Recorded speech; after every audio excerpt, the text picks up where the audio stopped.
I think one of the things that got Nigerians excited in this administration was when the Supreme Court gave the autonomy to local governments, which was supported by the FG. You get the point?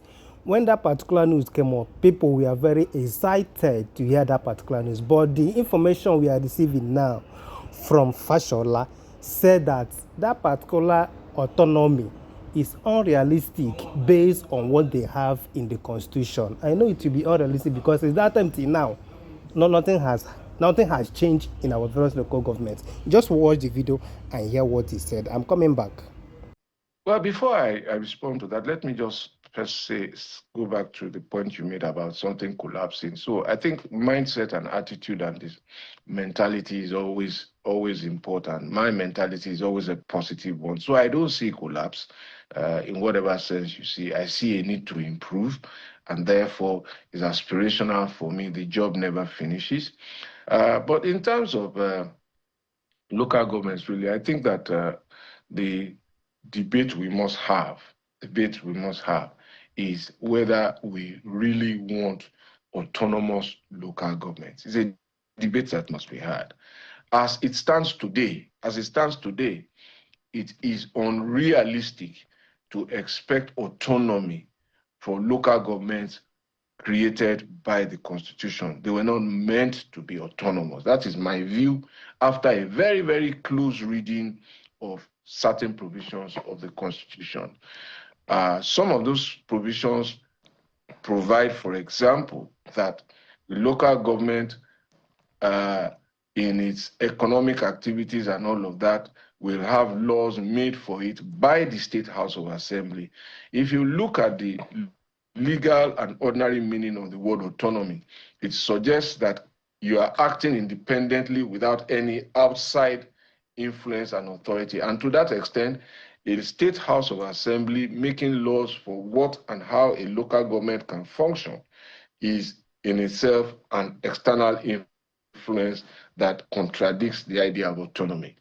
The next thing, of course, is to look in the fourth schedule of the Constitution and look at all of the responsibilities that are assigned to local governments, such as the operation of slaughterhouses, abattoirs for animals, cemeteries, building of roads, advertising hoardings, primary schools, primary healthcare centers. All of those responsibilities are dependent on one item, land.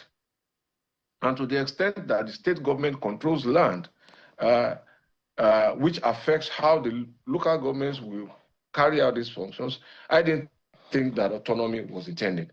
Now, if we now decide that we want autonomous local government, those are some of the things we have to free up, if that is our decision. So we must have an agreement, but as it stands, I don't think that autonomy was intended. What I think was intended was some sort of collaboration, some sort of supervision, some sort of oversight of the state over the local government. And that is inherent in what you will find in section 162, which deals with the state joint local government account.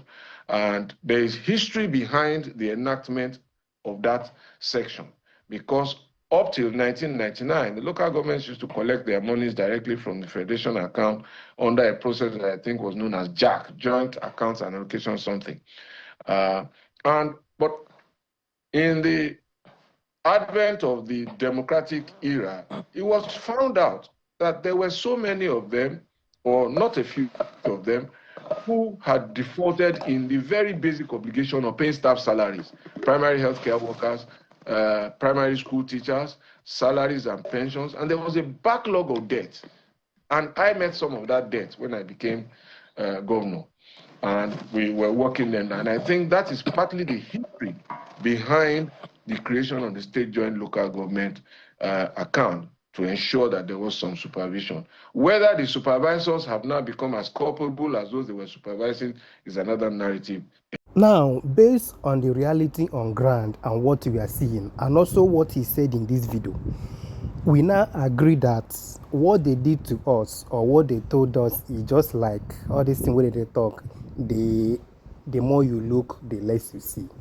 Because you can't tell me that a Supreme Court, which is the highest court in the land, gave an order And up to today, it's almost 1 year now. There's no local government, there's no state that is obeying that particular order.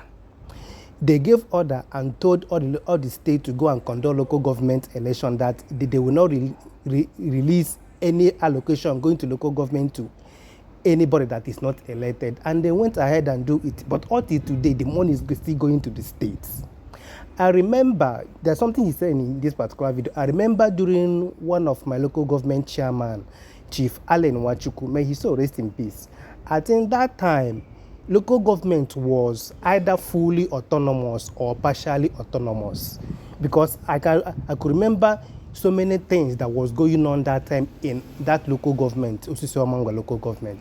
If you go to local government, you see some tractors from some caterpillar that are there. During dry season like this, some villages, communities will go there and take those things and go. But now, you can't see those things again. Even local government itself cannot even pay their people, except from the states. Why is it so? What is going on? What is that in that constitution? According to it, say that they need to sit together and put it together. And in fact, somebody has said that one of the problems we have in Nigeria is this constitution we are using. There are too many things that need to be corrected in that constitution. That constitution is not for the interests of Nigerians. The local government, you see, up to tomorrow, the local government will continue to be having problems because it's still dependent on the state. We're supposed not to be so. Yes, we're supposed not to be so. Waiting they tell us say we get for Nigeria is 3 tiers of government that's supposed to be independent: federal, state, and local government. But as it stands now, local government is under states, which means what we have now is 2 tiers of government in Nigeria. I remain my humble self, the Eichmann. Peace and love. Don't play.